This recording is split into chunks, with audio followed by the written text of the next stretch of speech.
I saw it.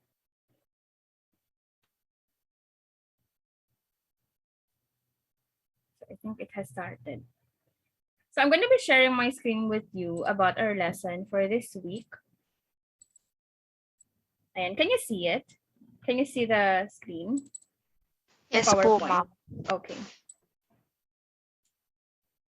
So today we'll talk about globalization of religion. And perhaps we'll start first, no? What do you mean by globalization? Do you have any idea with regard to globalization? Pag sinabing globalization, what are your thoughts about this?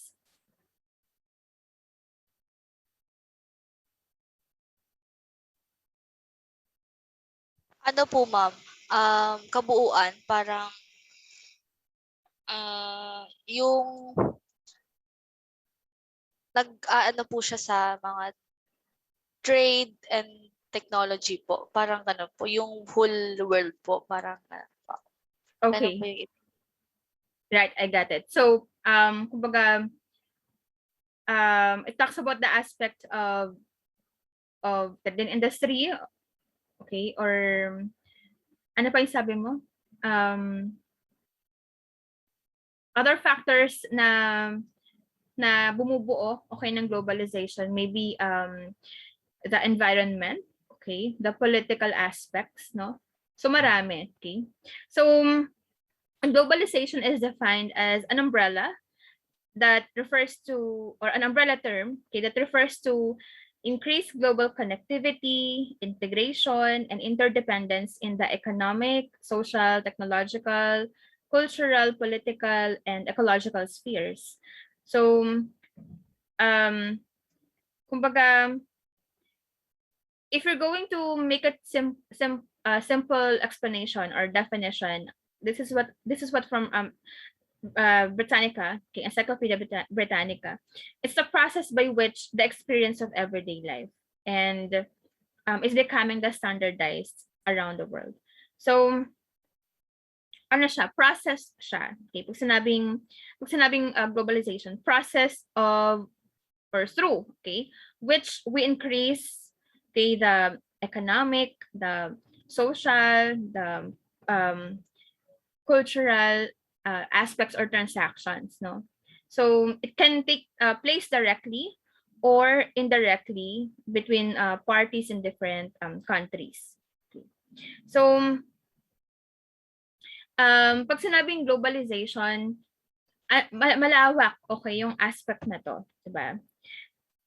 Pero ang lagi nating iisipin, ito yung process na nakakaapekto sa buhay natin, okay? That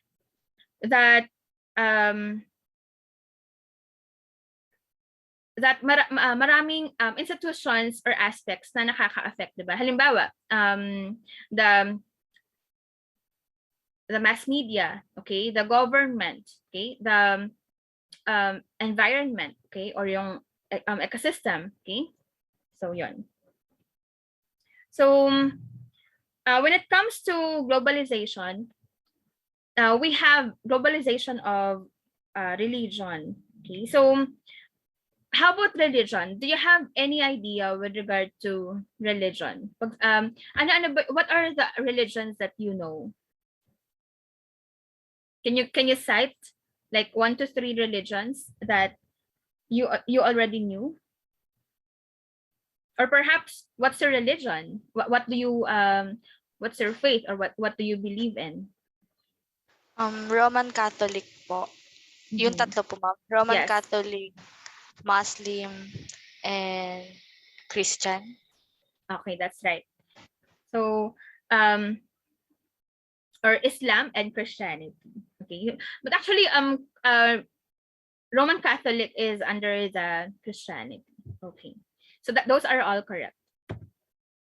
So for the learning outcomes, we're going to explain how globalization affects religious practices and beliefs, and if time permits, we'll be able to analyze the relationship between religion and global conflict, and conversely, global peace. Okay. So it says here, or it is being asked that what is religion, no?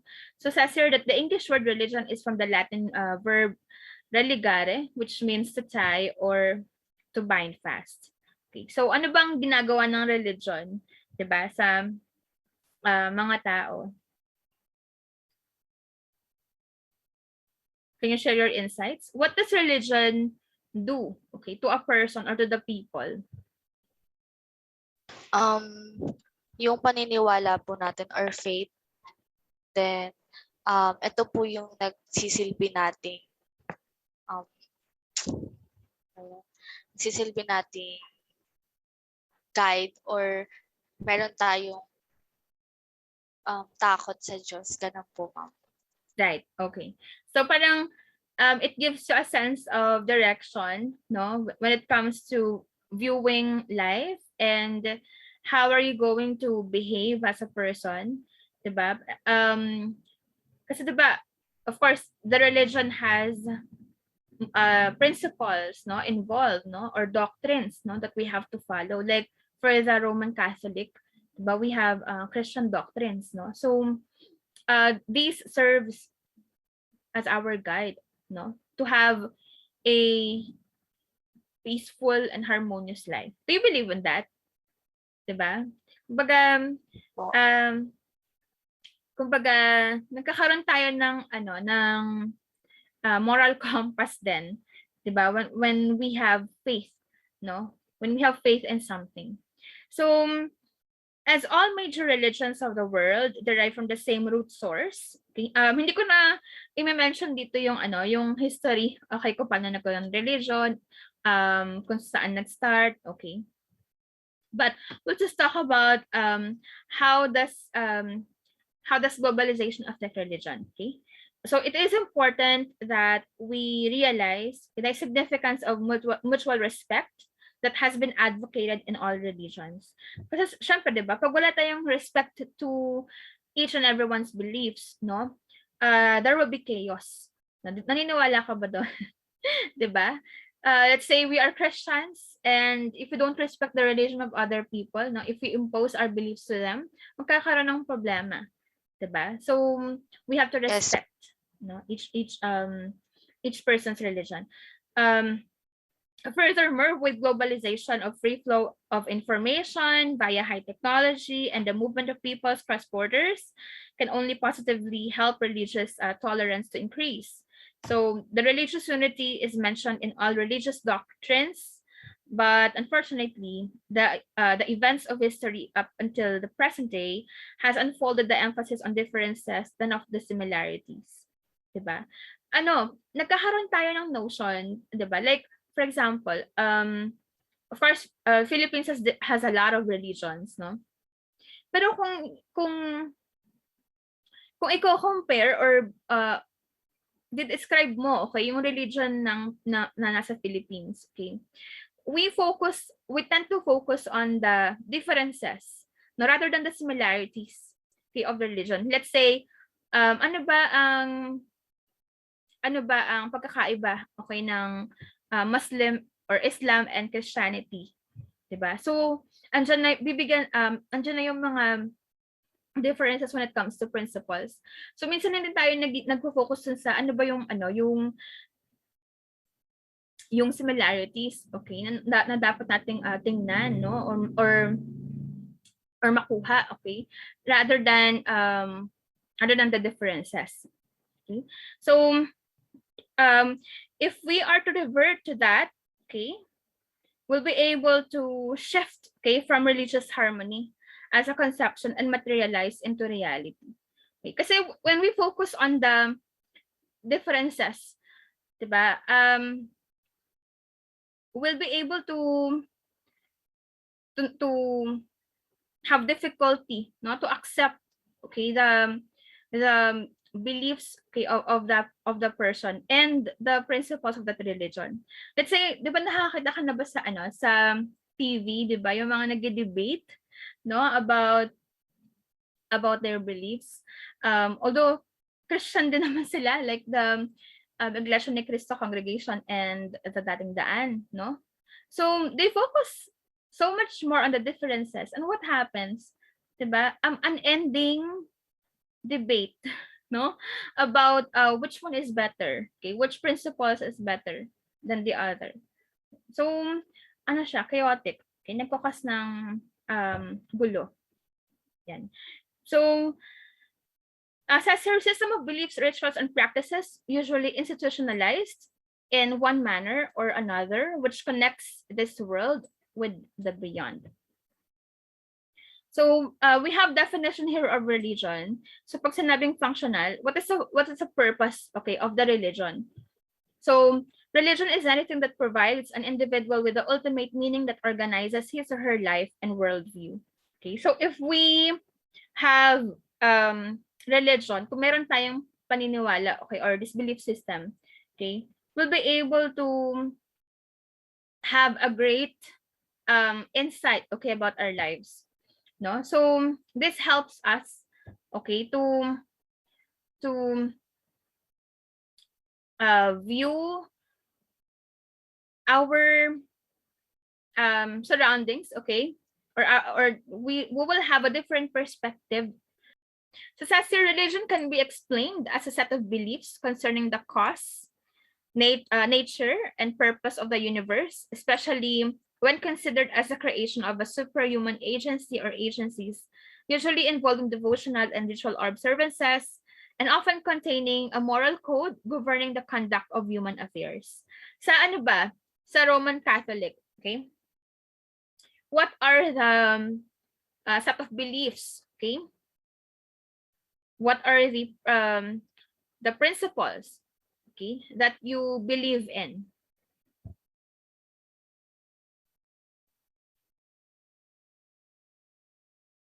Lainey, can you give one or two things? Or let's say mga traditions, yan. Meron pong mga naniniwala po tayo sa mga statue or meron po tayong mga parada po about sa mga santo. Okay, so mga procession. Diba? Yes. So what's the purpose of that? What do you think is the purpose of that? Sorry po sa background noise. It's okay. Ano po, nagbabind po tayo as together na meron tayong paniniwala sa God natin. Tapos, nag-aano po yun na mas tumitibay po yung paniniwala natin. Okay, that's correct. So it helps you to be unified, diba? In a community, no, kapag may mga ganyang a program or affair, diba, or ritual observances, no, we become unified, diba? Kasi everyone would agree, everyone would join the procession, okay? To it's for you to show to the people, no, who are you believing, okay? And di ba parang ano, you are also praying, di ba, while you are doing the procession, yung mga prayer walk, okay? Minsan nag-rosary, di ba? Minsan naman minsan that's a way of really giving or showing respect, diba? Yan. How about you, Diane? What's your religion? Is it okay if you tell us your religion? Seventh-day Adventist po. Ayun. So do you have any ritual observances or what are your set of beliefs? Set of beliefs po ng religion ko, ma'am. Yes. Di po kami kumakain ng pork tsaka seafoods kasi hindi siya malinis meron siya sa Leviticus. Hindi siya malinis, ma'am. So, pinagbawal siya yun. God. Tapos, ang samba namin is Saturday. Kasi ang beliefs namin, ang first day is Sunday. So, ang seventh day is Saturday. I see. Okay. Do you have any devotional observances. Ayun nga, Sabbath day na yung Saturday. How about principles? Principles po sa religion, ma'am. Yes. Ano po, yung, di ba? Nagdadasal po ng 3 times a day. Okay. Mga ganun ba, ma'am? Oo, pwedeng ganon. Tapos, ayun, hindi kami naniniwala sa yung mga statue, katulad sa Catholic. Right. Tapos hindi kami nagsa-sign of the cross. Mm-hmm. Maraming pagkakaiba po. That's right. Okay. So, if you have different set of or religion, okay, can be explained with this aspects, no? So, yan. If you're sana naman wag, di ba?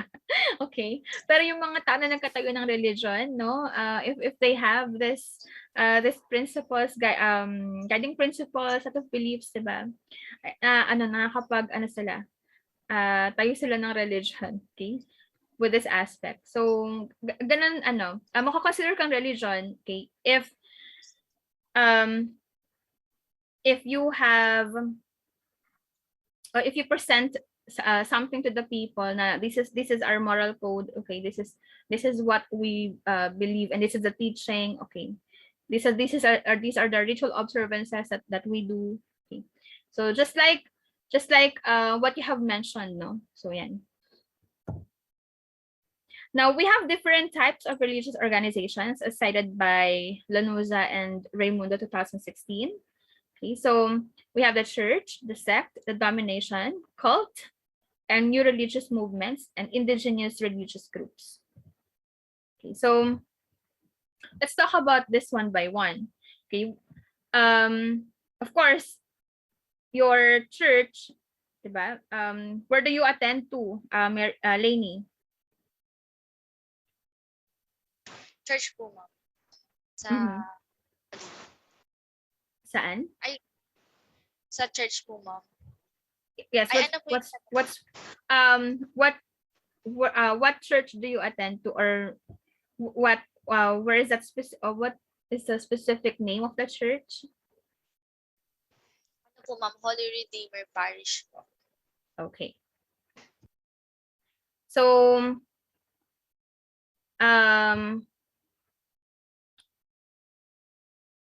so with that, no, you'll be able to identify, diba, that is Catholic Church, diba? Kasi with the term parish, diba? So that is type, okay, of religious organization. No, how about you? Of course, the denomination, I think, is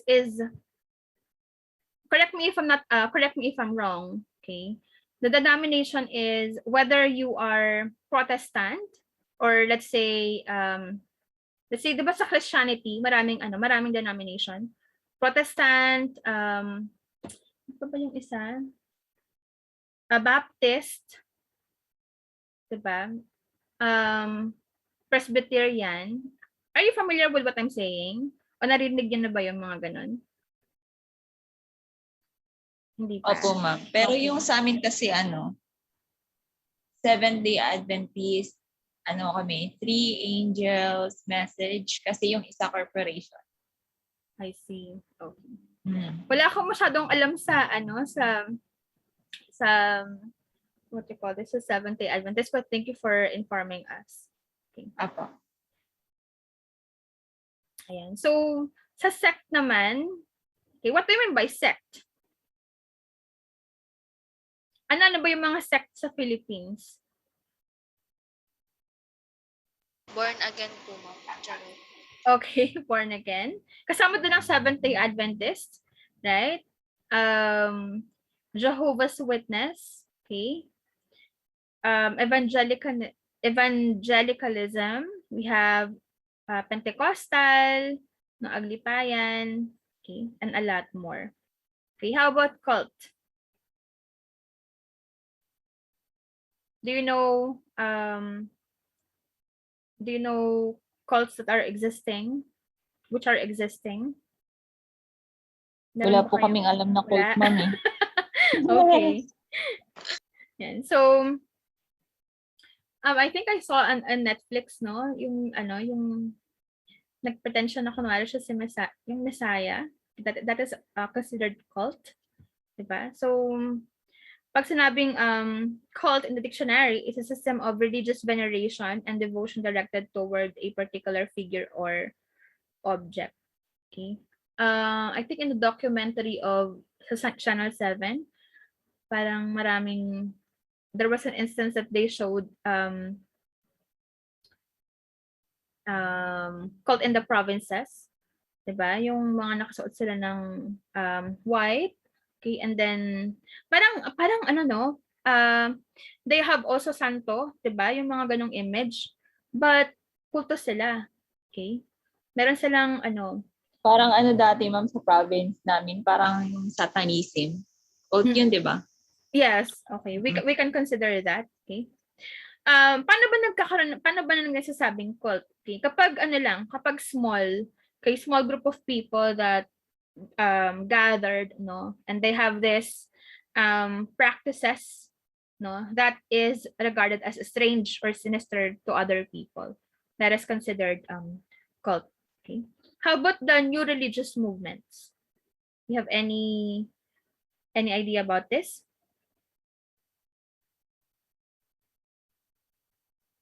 Or meron ba kayong alam, okay, na religious movement?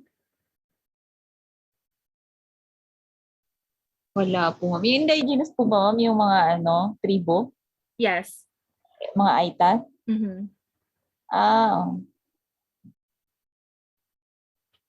Okay. So actually, Seventh-day Adventism is considered as new religious movement.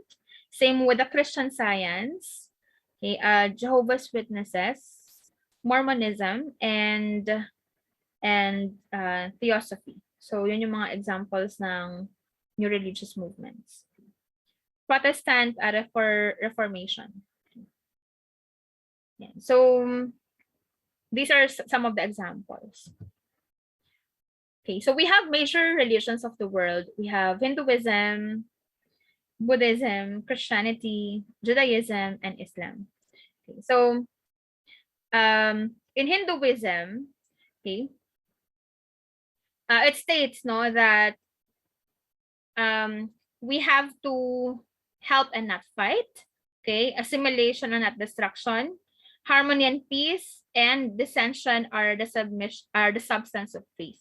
So yan yung kanilang paniniwala. Okay. Sa Buddhism naman, okay, of course, kilala nyo naman si Siddhartha. I forgot I forgot the full name. Okay. Siddhartha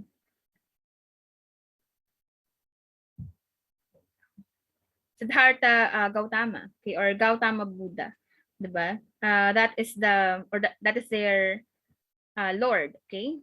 Yun yung sinasamba nila. So what is the principle? Okay, ano yung paniniwala ng Buddhism? Do you have any idea?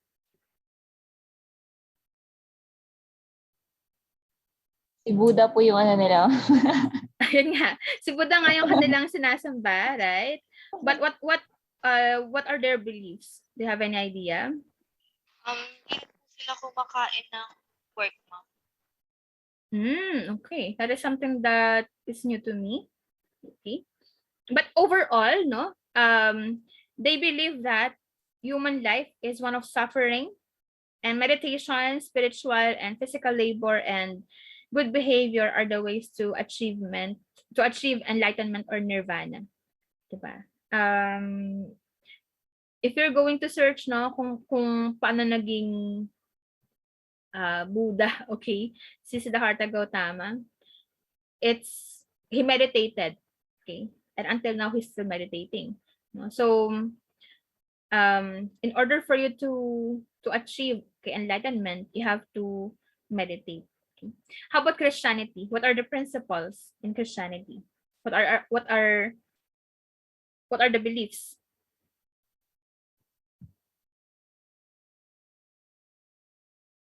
We are Believe God po. okay. We believe in God. Okay. We are monotheistic, but we serve only one God. No. I don't know if in seven. Para kasing depende na lang siguro sa denomination. One God lang din po. One Oo. God lang din po. Oo. Pero kasi naman may naniniwala sa Holy Trinity like Catholics, 'di ba? Holy Trinity, ibig sabihin God the Father, God the Son, God the Holy Spirit. Okay?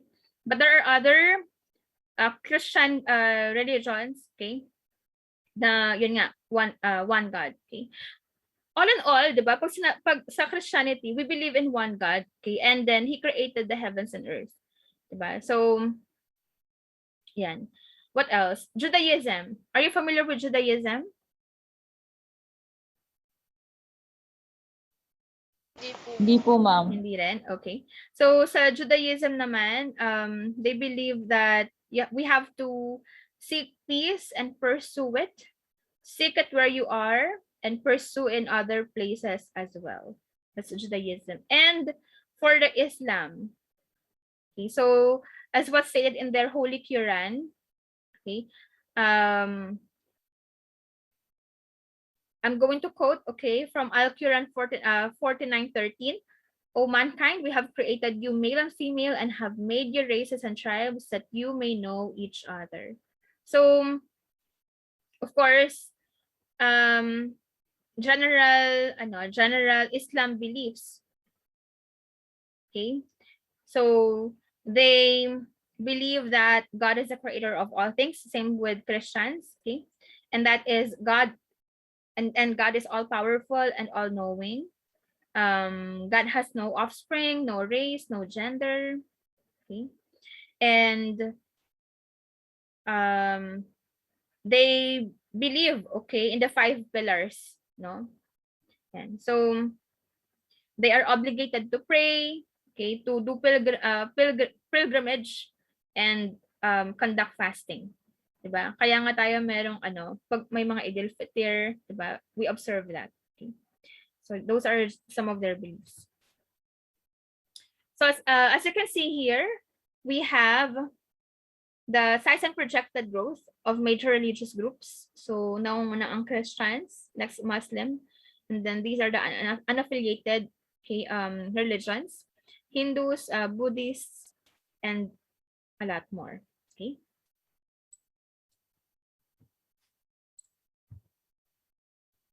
Yan. So says here, globalization is a worldwide interconnectedness of all areas of contemporary social life.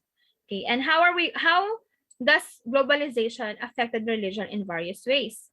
Okay, so number one, religious nationalism. Okay, so what does this mean? Any one of you who has an idea? What is religious nationalism?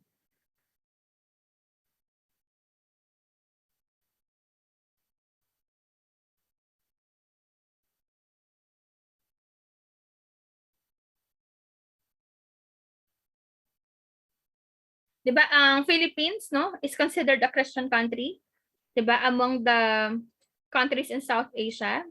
Okay, tayo lang ang Christian country. Ang ibang if you're going to look at the religion of other countries, no, ang main religion nila ay Buddhism, no, sa China. Okay, Hinduism sa India. Sa Indonesia, ano din? Buddhism din, 'di ba? Ay, sa Singapore parang ganun din, Buddhism din yata. Okay, so what is religious nationalism? And why is it important? Ang pagkakaintindi ko po sa religious nationalism, ito po ata yung relationship dun sa buong nation po. Tapos dun po yung merong particular na religious belief. Ganun po. Okay, that's good. Okay. How about you, Diane? How does globalization affect religious nationalism? Or how does globalization affect religion through religious nationalism or through nationalism?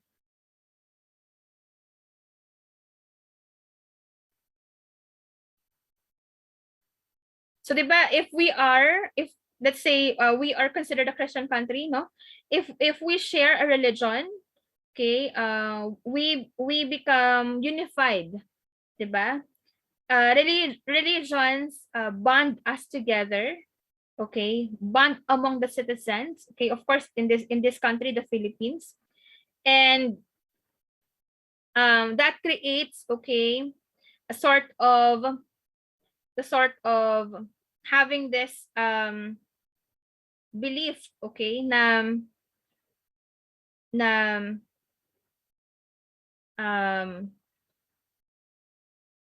we become patriotic, okay, or respect, 'di ba, yung ating flag, okay, or what I'm trying to say is through religion, okay, nagkakaroon tayo ng patriotism or nationalism through through our beliefs, okay?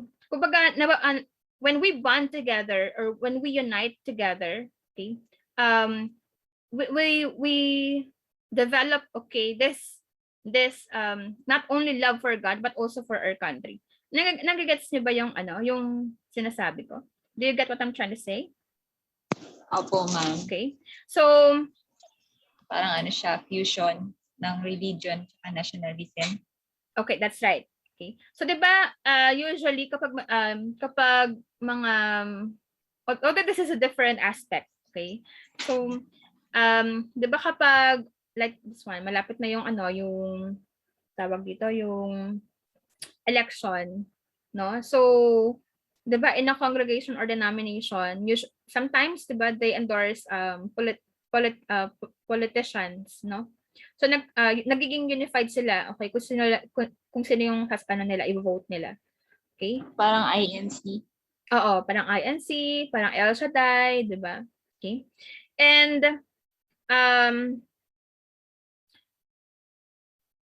that religion, okay, can be a useful resource, okay, for you to um for you to vote, okay, for national leaders. Yan. So it's very powerful, okay?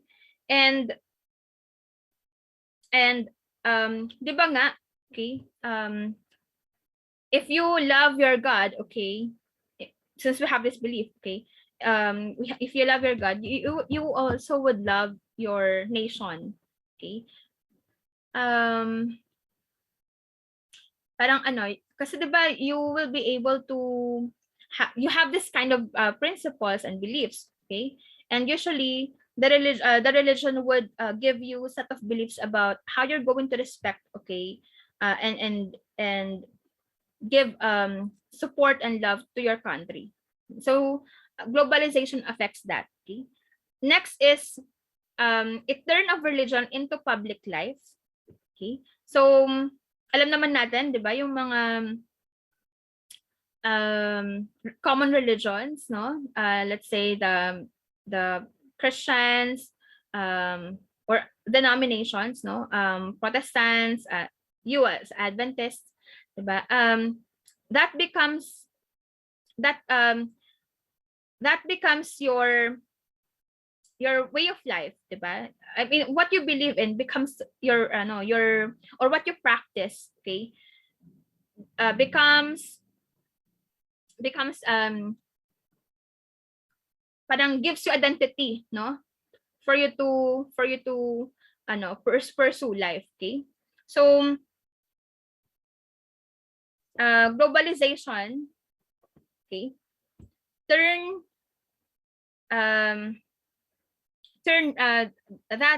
that belief, okay, into your public life, okay? Next, proliferation of international terrorism. Okay, how is this possible?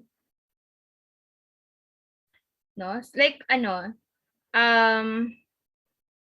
yung mga I don't know kung ano ang tawag dun sa mga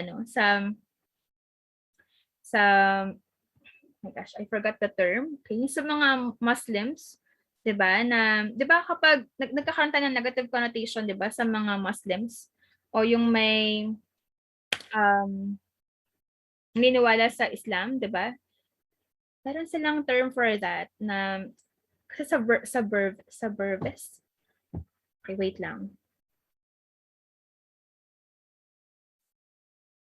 'Di ba, we have negative connotation na kapag Islam ka, terorista, 'di ba? That's a stigma, no? Or affiliated ka sa mga ganon, no? So with the religion, okay, you can I mean, you can proliferate, okay, terrorism. Okay, ginagamit ang religion usually sa ganong bagay. And of course, for the last one, it increases individual religiosity. Okay, so you as a person, you become pious. Okay, you go through pilgrimage. Okay, you fast. What else? You practice different. You observe, okay, different traditions, okay, or rituals. Yan. And that makes you more religious. Okay. Do you understand, class? How does globalization affect religion? Yes, ma'am. Okay.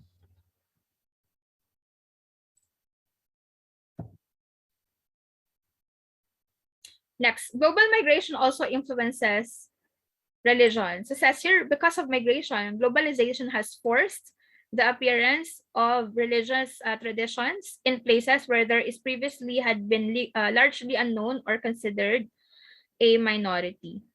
Okay? So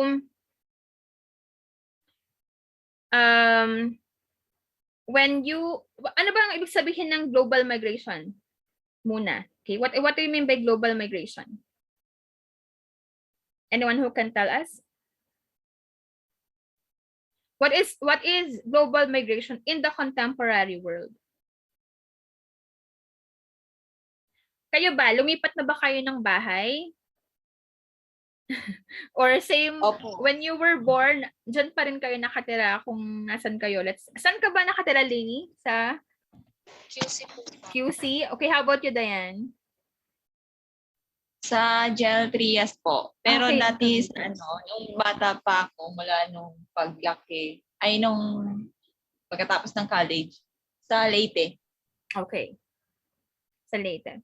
So, when you move places, or when you moved to, let's say, Gentry, okay, of course, when you were young, diba, you were attending church, diba, sa Leyte. Opo, lagi. Diba? So did you find a near anong tawag ba diyan? Hindi ko alam yung term, okay? Church, okay? Or what do you call that? A building, okay? Or congregation? Hindi.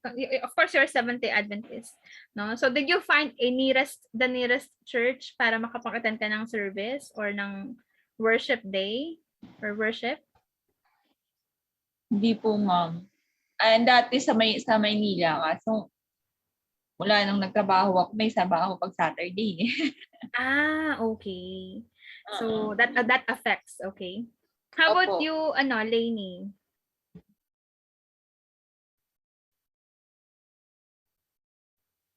So Yes po. sa Quezon City, I mean, have you moved places or nandiyan lang talaga kayo? Hindi kayo Dito lumipat? na talaga kami since born. Since you were born. Okay, so, diba, in the community, no, if you're going to to observe, 'di ba? In each community, may mga congregation, may churches, no? That would appear, 'di ba? So, if we're going to migrate, okay, if you, let's say you are Seventh-day Adventist, hahanap ka ng nearest church, okay, where you can attend the service or the mass, okay? And that influence religion, yung migration, okay? So, when you say global migration, okay, it means that 1 in every 7 person in the world has change of residence either within their country or moved to another country. So, therefore, no, we are all migrants, okay? And yun nga, okay, if we migrate, okay, that forced us to find, okay, to find that building or church, no, where we can practice our belief, okay, where we can express, okay, our beliefs. Yan. Next, territorialism. What? The territorialism. Oh my gosh.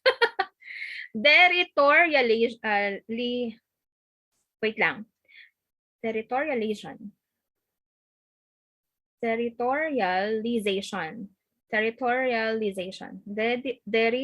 My gosh, nabubulol na ako dito sa term na to. Okay. Deterritorialization. Sorry about that. So, my gosh. Deterritorialization. Tama ba? Okay. Can you tell this? Deterritorialization. Yon, okay. So this is a cultural feature that blurs the lines between culture and place and thus transcends territorial boundaries. Okay, so we're not going to discuss this thoroughly, no? So that's just a cultural feature. Okay. Says here, global migration resulted in Easternization of the West. And religion is influenced by global trends and impulses and is forced to respond to newfound situations. Example, social media as a tool for evangelization, ecumenism among Christian churches. Of course, itong pandemic, di ba? Naging online, okay, ang pag-worship, okay, since we cannot go to the building, no, and worship God, okay. So also, social media helps us to tell people, no, to bring awareness, okay, of what we believe in, diba? You as a person, do you post Bible verses?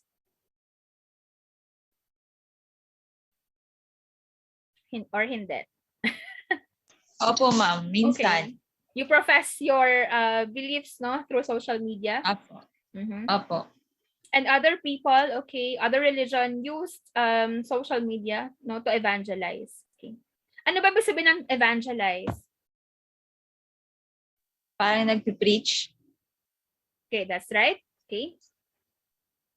Or to spread, no? You're correct. To spread what you believe in. Okay, let's say, of course, if it's evangelism, spreading Christian gospel, no? By public preaching. Okay. So, ano naman yan? Kitang-kita naman yan. namin yan. Mm-hmm. Right? Ginagawa namin yan. Although I have students na Seventh-day Adventist din, pero wala naman ako nakikita mga post nila. Or siguro yung mismong congregation, let's say may Facebook. Ano po yun, ma'am? Hindi po nagpo-post sa social media dati kasi wala pa. Pero nag-aano kami, yung nagbabarangay-barangay. Tuwing gabi mayroong preaching. Okay. So, do you invite people to go? Ma'am, doon kami sa yung nilalagyan ng speaker, parang nag-concert. Parang ganon. Okay. So, meron siyang parang program. Tapos, saka nagpi-preach. Parang double purpose siya. So, so do you invite people nga to come and listen to the preaching? Opo, pero hindi po sa pilitan. Nakikinig lang, naririnig din po nila sa mga bahay nila. Okay. That's good, no? That's one way to evangelize, okay? For other sects, okay, or denomination, no, like ako, I am born again Christian, so depende na lang din sa what you call this, sa means, okay, or way. So usually nagbabahay-bahay din, okay, mga pastors, diba? Yung iba naman nag-i-invite, okay? What else? Of course, with the use of different applications, no, like TikTok, Facebook, YouTube, no, na kapag share ng gospel, okay? Even Catholics, diba? So maraming ways, okay?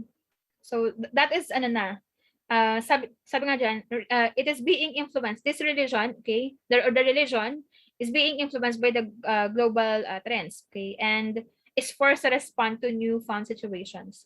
Dahil nga pandemic ngayon, 'di ba?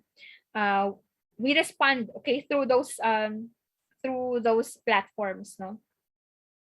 So through TikTok, Facebook, Twitter, 'di ba? And other platform other than the mass media. Okay?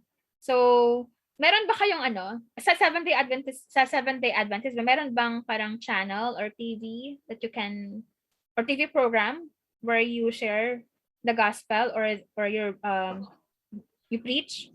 Hindi ko po sure, ma'am. Parang wala. Mm-hmm. Parang sa lang, radio. Sa radio. Okay. That's good. Okay. Sa Catholics, no, marami, 'di ba? May marami. Even other congregation, no, through TV and radio then. What else? So we're going to end our meeting here. Okay. So next week, okay, we'll talk about this. The interaction of religion and culture resulted in global, local,